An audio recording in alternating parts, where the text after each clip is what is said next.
주간 동안 모두 건강하게 잘 지내고 계시죠? 이번 주에는 주말에 기온이 많이 떨어진다고 합니다. 여러분 건강에 더욱 유의하시고 또 여러분 개인 경건 생활도 열심히 하시기 바랍니다. 오늘은 로마서 6번째 강의를 시작하려 합니다. 우리 함께 기도하심으로 6번째 로마서 강의의 말씀을 좀 듣도록 하겠습니다. 같이 기도합니다. 하나님 감사합니다. 한 주간도 주께서 평안하게 하시고 주의 인도하심과 돌보심 가운데 살게 하시나에 감사합니다. 오늘 우리가 하나님 말씀 앞에 서서 하나님께서 우리 가운데 말씀하신 것들에 귀를 기울이며 그 말씀으로 우리의 영혼을 채우며 우리의 마음을 새롭게 하기 원합니다. 이 시간 생명의 말씀 우리 가운데 부어주시고 깨닫게 하시며 알게 하사 진리 가운데서 우리가 강건하도록 주여 도와주시옵소서.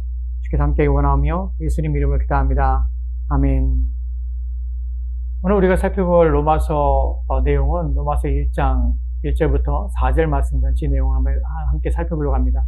오늘 말씀의 핵심은 이제 복음에 대해서입니다.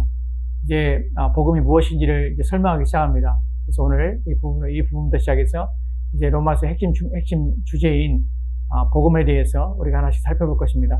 먼저 로마서 1장 1절과 2절 말씀을 함께 읽도록 합시다. 예수 그리스도의 종 바울은 사도로 부르심을 받아 하나님의 복음을 위하여 택정함을 입었으니 이 복음은 하나님의 선지자들을 통하여서 그의 아들에 관하여 성경에 미리 약속하신 것이라. 아멘. 우리는 앞서 사도에 관하여서 또한 복음을 위하여 택정을 받으심에 대해서 우리가 살펴봤습니다. 오늘 이제 이 복음이 바울이 전하고자 하는 이 복음이 무엇인가 하는 것을 살펴보려고 합니다. 사실 오늘 말씀을 통해서 우리는 복음에 대한 전체 내용을 다 세밀하게 살펴볼 수 있는 것은 아닙니다. 이제 복음이 가지고 있는 커다란 큰 그림들, 또한 복음의 외곽들, 또한 어떠한 구조 가운데서 우리는 복음이라는 것이 어떤 구조를 가지고 있고 또 어떻게 이해되는가 하는 부분에 대해서 전체적인 윤곽들을 오늘 말씀을 통해 살펴보려고 합니다. 사실은 로마서 전체의 1장부터 16장까지의 내용이 복음에 대한 설명이라고 해도 과언이 아닐 것입니다. 사실 우리가 1장 1절 말씀을 지금 읽고 있는데 이 첫 부분부터 바울은 하나님의 복음을 위하여 택정함을 입었다는 표현을 사용하고 있습니다. 이런 표현을 통해서 이미 그는 그 로마 교인들에게 복음에 대하여 말하고 싶어하는 마음이 간절하며 그의 마음이 복음에 이끌리고 있으며 또한 복음을 전하는 것을 그의 사명으로 삼고 있다는 것을 우리가 알게 합니다. 복음은 이처럼 바울의 인생의 중심이고 또한 그의 삶의 목적이고 또한 삶의 이유이기도 했습니다. 그래서 그는 1절부터 인사말과 더불어서 처음부터 가장 중심의 주제가 되는 복음이라는 것을 먼저 끄집어내며 언급하고 있는 것입니다.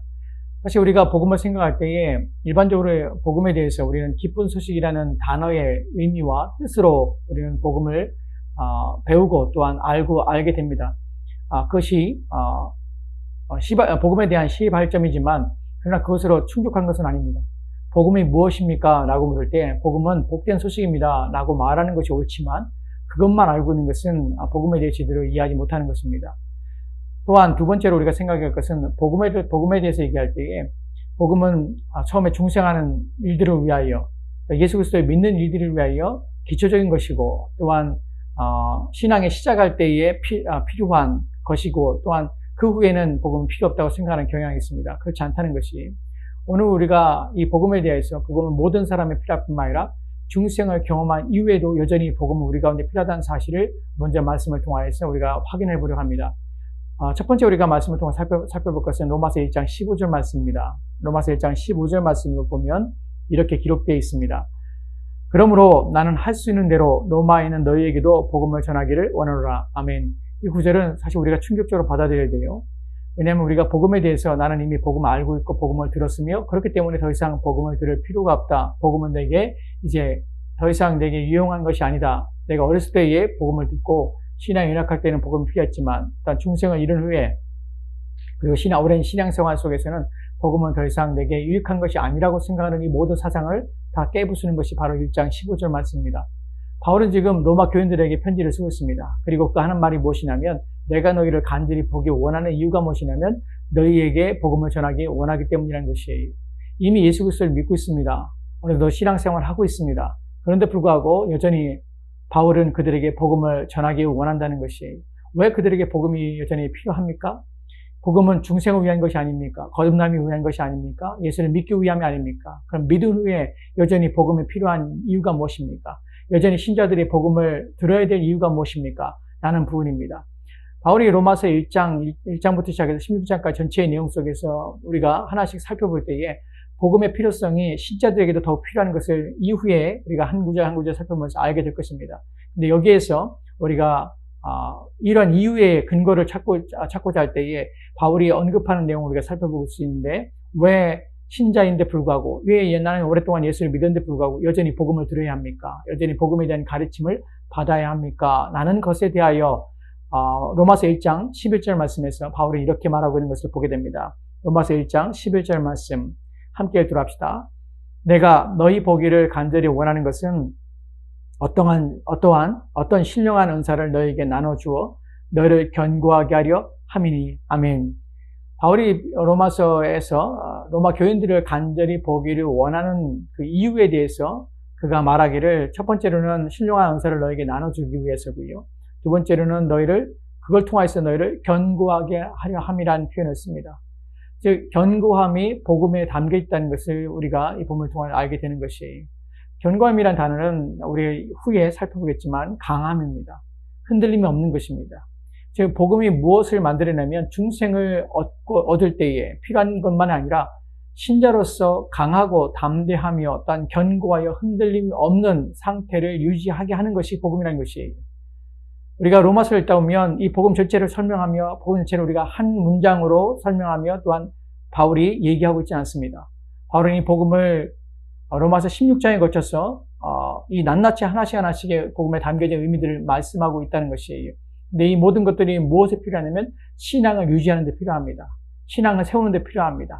신앙을 굳건히 하며 또한 견고하게 하는 데 필요합니다. 쓰러지지 않게 하며 넘어지지 않게 하는데 바로 복음이 필요하다는 것입니다. 저 오늘 여러분이 이 복음을 들어야 될 이유가 믿음이 약하기 때문이 아니라, 또한 우리가 초보의 신앙을 가지고 있기 때문이 아니라, 우리가 신앙생활을 오래 하고 있다 할지라도 더욱 견고해지며 강하며 또한 굳건해지기 위해서 복음은 오늘 저와 여러분에게도 필요하며 들어야 될 내용이라는 사실입니다. 견고함은 복음을 통하여 옵니다. 복음은 하나님 말씀입니다. 우리가 하나님 말씀을 들을 때에 이 복음에 담겨진 내용들의 의미를 알 때에 우리는 더 견고해질 것을 우리가 확신하게 됩니다. 이후에 우리가 말씀을 마무리할 때에 마지막에서 우리는 이 복음 왜 우리가 더 견고해질 수 있는가 하는 부분을 여러분이 확인할 수 있을 것입니다. 그렇다면 이제 이 복음에 대해서 살펴보도록 합시다. 이제 바울이 복음을 어떻게 설명하고 있는지 살펴볼 것이에요. 우리가 여기서 한 가지 더 짚고 넘어가야 될 필요성이 있는데 무엇이냐면, 복음을 우리가 생각할 때 우리의 이해 차원에서 우리는 어떻게 복음을 받아들이고 이해하고 있는가 하는 부분을 좀 더 여러분에게 말씀을 드리고, 이제 성경이 말하는 복음에 대해서 설명을 드리고자 합니다.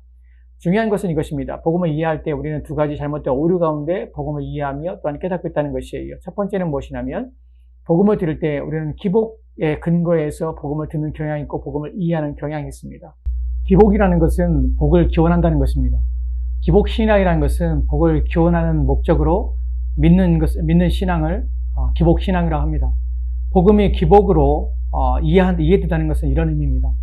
사람들이 복음이라고 할 때에 복된 소식이라고 이해합니다. 맞습니다. 복된 소식이 복을 받는 소식, 복을 주는 소식, 또한 복을 얻을 수 있는 소식으로 이해한다는 것이, 이런 복음이 기복으로 바뀌는 상황들 속에서 증거되고 또한 전해지는 메시지는 이런 것들입니다. 하나님은 사랑이십니다. 또 하나님께서 당신을 사랑하십니다. 하나님께서는 당신을 얼마나 사랑하신지 자신의 아들을 주시기까지 당신을 사랑하십니다. 하나님께서는 신령한 목들을 당신 위에 마련하였습니다. 하나님께서는 당신이 영원히 잘 되기 원하고 당신이 건강하기 원하고 당신이 하는 일이 모두가 잘 되기를 하나님께서는 원하십니다. 왜냐하면 하나님께서 당신을 구원하신다는 것은 당신이 모든 것들이 잘 되고 행복하며 복되길 원하신다는 것입니다. 라는 것입니다. 이러한 것들이 성경의 구절 속에서 없는 것은 아닙니다.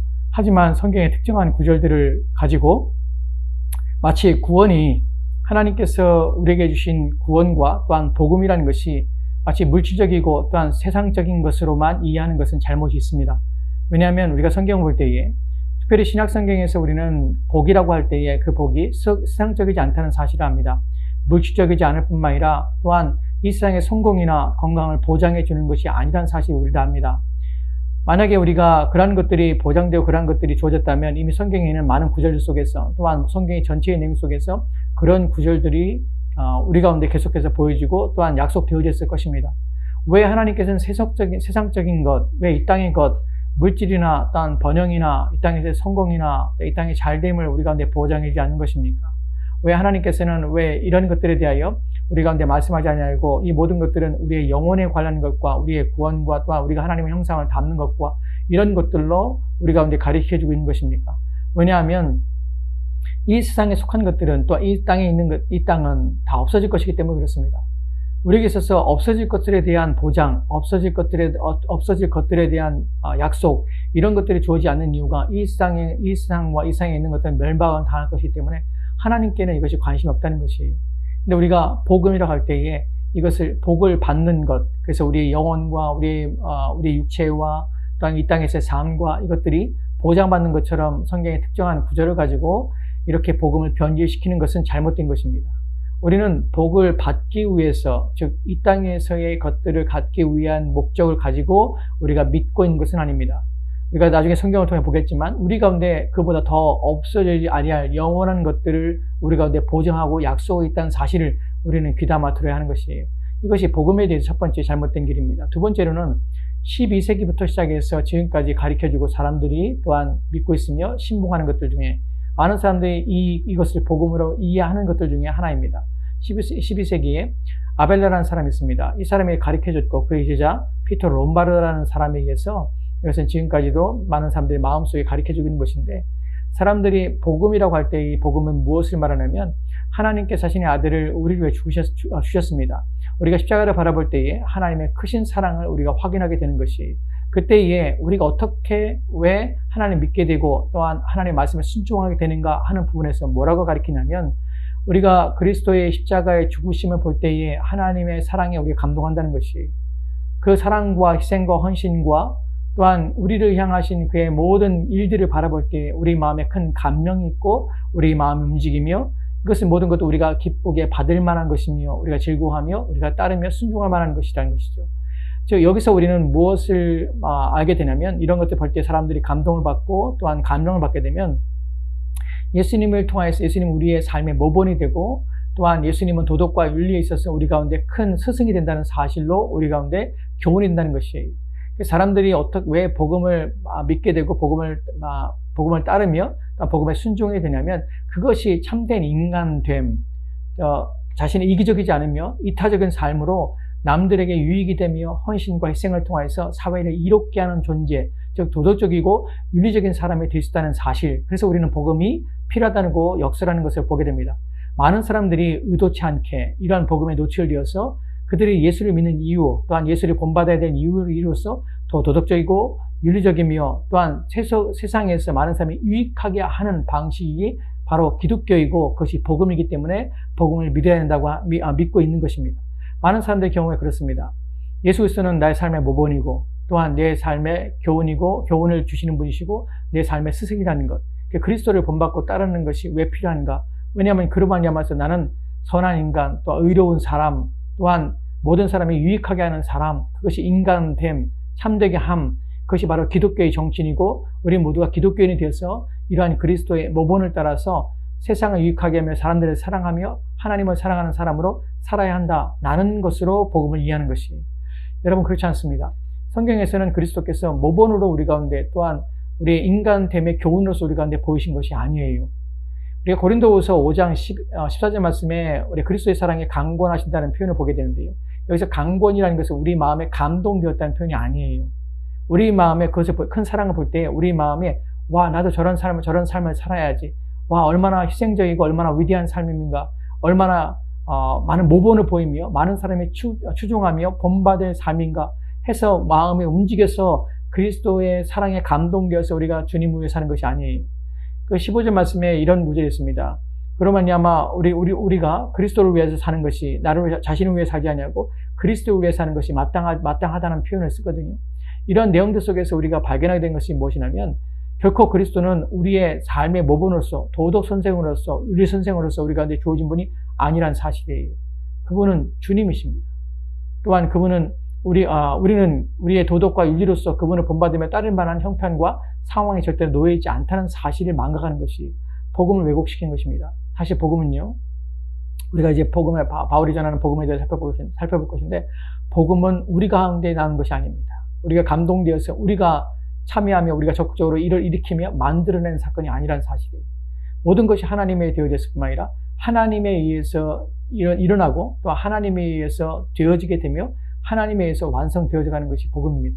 이런 부분들에서 왜 복음이 이런 기복신앙적이거나 또한 도덕적 영향력만 말미암아 모범과 교훈이 되어서 우리 가운데 이것이 복된 소식이다, 우리를 새롭게 하는 복된 소식이다 라는 것으로 우리가 변질되면 안 되는가 하는 부분에서 말씀을 통해 살펴보도록 합시다. 우리가 함께 읽을 말씀은 로마서 1장 2절부터 4절 말씀까지입니다. 로마서 1장 2절부터 4절 말씀 같이 들어갑시다. 이 복음은 하나님이 선지자들을 통하여서 그의 아들에 관하여 성경이 미리 약속하신 것이라. 그의 아들에 관하여 말하면 육신으로는 다윗의 혈통에 나셨고 성결의 영으로는 죽은 자들 가운데서 부활하사 능력으로 하나님의 아들로 선포되어졌으니 곧 우리 주 예수 그리스도시나. 아멘. 여기서 바울은 복음에 대해 말하고 있습니다. 이 복음은 이라고 시작합니다. 이 복음은 무엇입니까? 이 복음은 아들에 관한 것이에요. 복음이란 무엇이냐면 첫 번째로 아들에 관한 내용이 거기에 포함되어 있으며 그 중심이라는 사실을 우리가 알게 됩니다. 하지만 이것보다 더 앞서서 아들에 관한 것을 어떻게 우리가 알게 되고 아들에 관한 것이 어떻게 드러나게 되고 어떻게 시작되는가 하는 부분에서 하나님이라는 표현이 나옵니다. 하나님이 주어예요. 그래서 이렇게 말합니다. 이 복음은 하나님이 선지자를 통하여서 이 아들에 관하여서 그 아들에 관하여서 성경이 미리 약속한 것이라. 즉 복음은 무엇을 포함하냐면 하나님이 하신 일들에서 하나님이 하신 일들에 대해서 우리가 이제 말씀하시며 하나님께서 나타내시며 보이실 일들이 무엇인가를 포함하겠다는 사실이에요. 복음은 누구에 대한 내용이냐면 예수 그리스도에 대한 내용일 뿐만 아니라 성부 하나님에 대한 내용이 이 안에 담겨져 있습니다. 하나님께서 선지자를 통해서 미리 그 아들에 관하여서 성경에 미리 알리신 것이에요. 미리 보이신 것이에요. 일어날 일들에 대해서 우리 가운데 소개하시고 또 우리가 나타내신 것이에요. 그것이 복음이라는 것입니다. 그럼 여기서 복음이라는 것이 우리가 복음 안에 포함된 내용이 무엇입니까? 복음이란 무엇입니까? 복음에는 하나님의 성부 하나님이 하신 일이에요. 성부 하나님께서 그 아들에 관하여서 이루실 일들에 대해서 나타난 것이 복음이에요. 우리는 복음을 이해할 때 성부 하나님에 대해서 이해하는 것이 필요합니다. 성부 하나님 어떤 분이신지를 알며 그분이 행하시고자 했던 것들, 예언하셨던 것들, 또한 계획하셨던 것들이 무엇인지를 아는 것이 필요합니다. 또한 그분이 그 아들을 통해 이루신 것이 무엇인지를 또 아는 것도 필요합니다.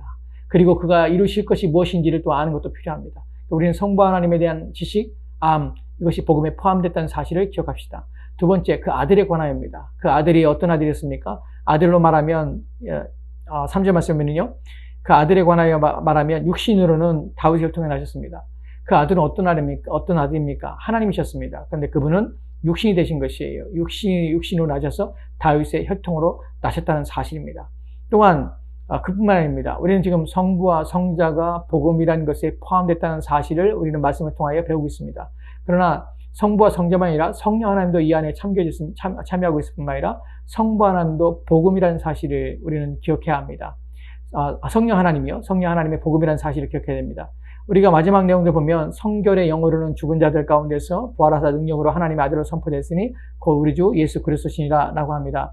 여기서 우리가 성결의 영으로라는 표현이 있는데요. 이 표현을 그냥 일반적으로 본문의 의미를 되새겨서 직역하면 이런 의미입니다. 성령으로는 죽은 자들 가운데 부활하사 능력으로 하나님의 아들로 선포되었으니 곧 우리 주 예수 그리스도시니라. 즉 성령 하나님의 내용들이 이 안에 담겨져 있다는 것이에요. 그래서 우리는 기억해야 합니다. 무엇을 기냐면 복음은 성부 하나님에 대한 내용, 성자 하나님에 대한 내용, 성령 하나님에 대한 내용이 함께 포함됐으며 이 세 분 하나님을 아는 것이 필요하다는 것이에요. 이것이 복음입니다. 우리가 복음을 생각할 때에 성부 하나님만을 생각해서는 안 됩니다. 성자 하나님을 제껴놓고 성부 하나님만을 우리가 얘기하거나 또한 안다고 하는 것은 옳지 않습니다. 왜냐하면 요한복음 17장 3절 말씀은 이렇게 기록된 것을 보게 되는데요. 같이 읽읍시다. 영생은 곧 유일하신 참 하나님과 그가 보내신 자 예수 그리스도를 아는 것이니라. 아멘. 이 말씀에서 영생은 무엇이냐면 유일하신 참 하나님을 아는 것과 또한 성자 하나님을 아는 것이라고 말씀하고 있습니다. 즉 성부 하나님을 알아야 하고 성자 하나님을 알아야 하는 것이 복음 안에는 이 두 분 모두가 담겨져 있다는 것이 우리는 이 부분 중에서 성부 하나님만 강조해서 성부 하나님만 얘기하면 안 되는 것이에요.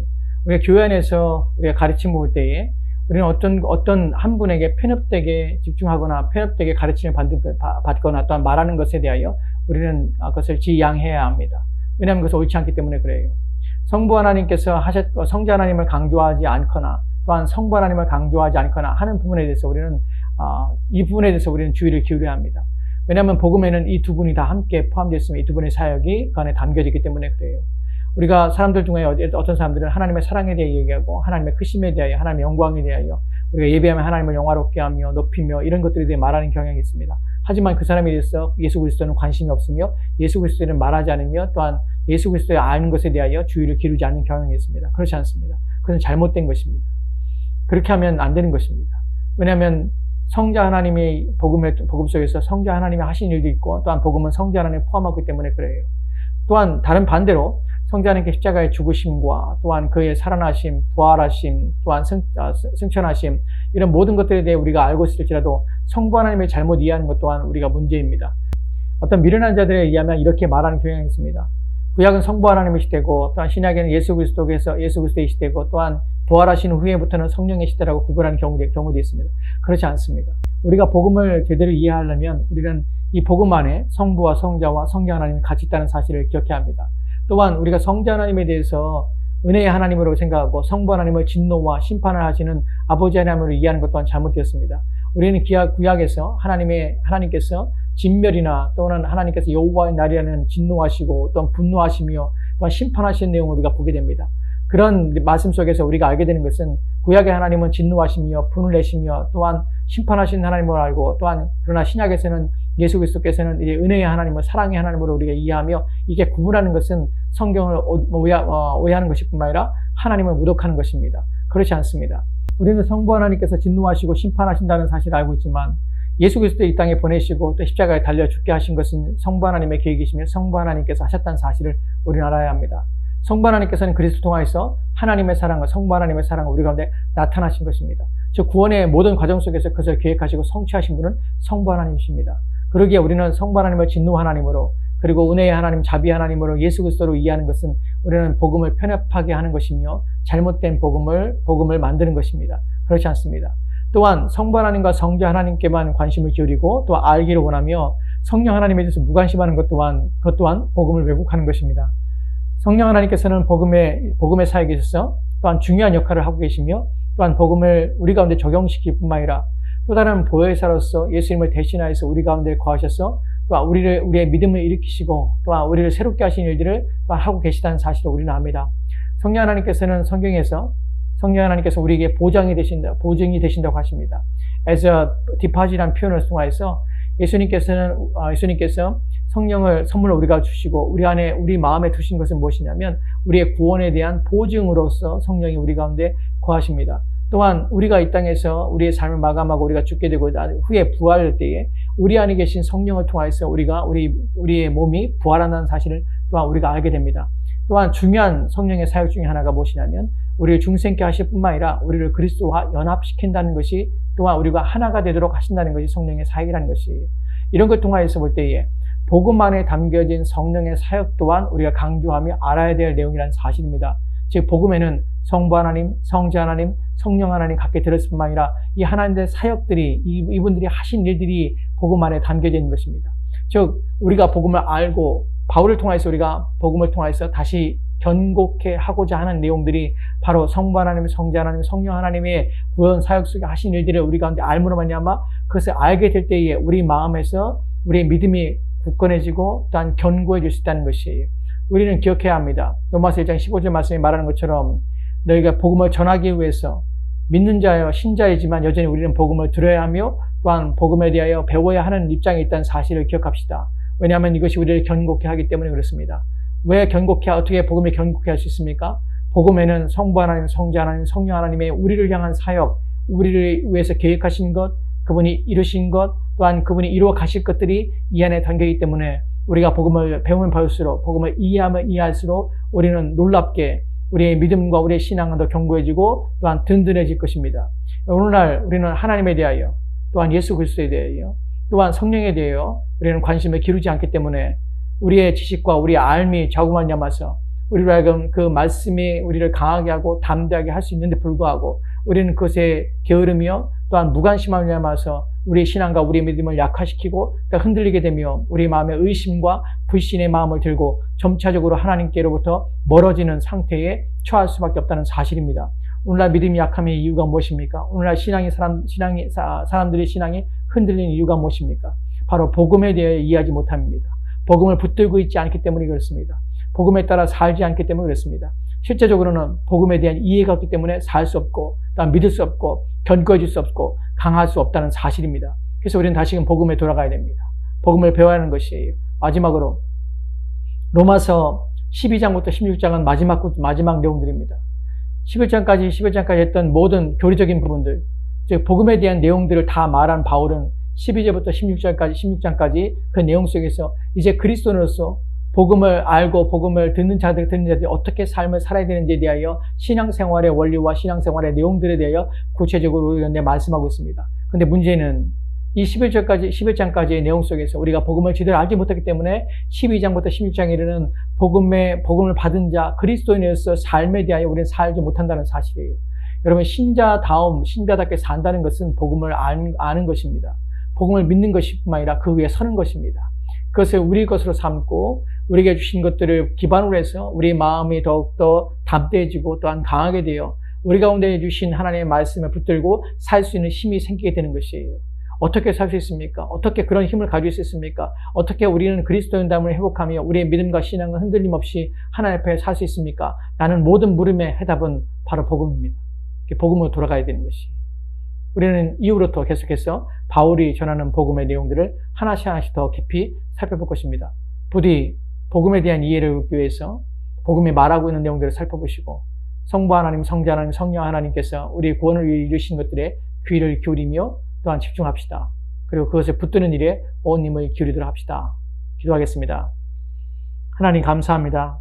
오늘 우리 가운데 복음에 대하여 복음이 아닌 것들과 또한 잘못된 것들에 대해 생각해 보게 하시고 또한 복음이 성부 하나님, 성자 하나님, 성령 하나님의 사역들에 대한 것임을 우리가 깊이 이해하며 깨닫게 도와주옵소서.